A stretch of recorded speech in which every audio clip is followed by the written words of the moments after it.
Big fallout after that ABC News investigation this week. Brian Ross and his team uncovering widespread theft by TSA officers working airport security. Some of them stealing your property as it goes through those scanners. Last night here you saw Brian track down one stolen iPad to an agent's home, confronting him right there. Tonight, Congress taking notice, some calling it the last straw. And in just 24 hours, we've heard from thousands of viewers sending us messages on Facebook and online, outraged, some saying it's happening to them. Here are just a couple of their voices. I think for sure that the TSA employees have been involved in removing personal items from my bag. Took my shoes off, went through the machine, bent over, put my shoes on, turned around, grabbed my cash wallet, cell phone was missing. And so we turn once again to our chief investigative correspondent, Brian Ross. And today, Brian, you got Capitol Hill's attention. Indeed, David, with the chairman of the House Transportation Committee, John Mica of Florida, calling for a total reform and sweeping changes in the management of TSA.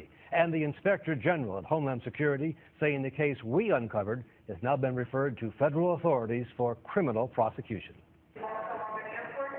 While members of Congress are calling for a complete overhaul of TSA, hundreds of airline passengers are also reacting. Some saying they too have been victims of TSA theft, but no one would believe them. Airline and TSA have been zero help, wrote a woman on Facebook, who said her laptop went missing after TSA went through her checked luggage at JFK.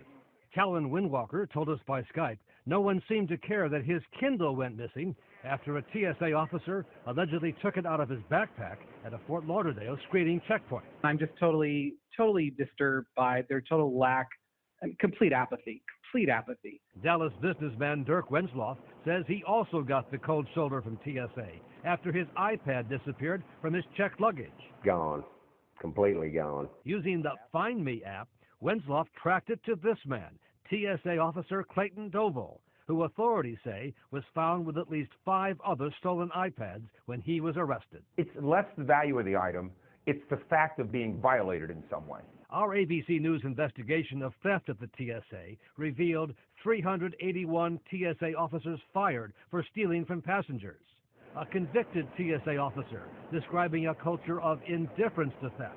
And when people started seeing they could profit off of it, it became massive. And we saw for ourselves what happened after a TSA officer took an iPad we left behind on purpose at the Orlando airport.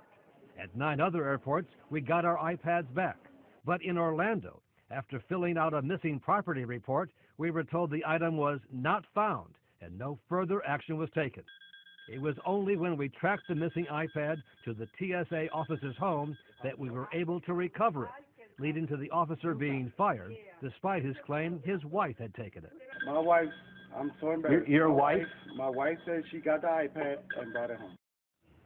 For its critics in Congress, our report on the TSA was only the latest example in a series of miscues, invasions of privacy, and just yesterday, the failure of TSA screeners to spot a loaded pistol inadvertently left in a woman's purse. The weapon got past the TSA checkpoint at the Orlando airport and made it onto a flight to Newark, where the woman, a Florida firefighter, realized what had happened and reported it to authorities, David. Yet another unwelcome headline. Brian, thanks to you.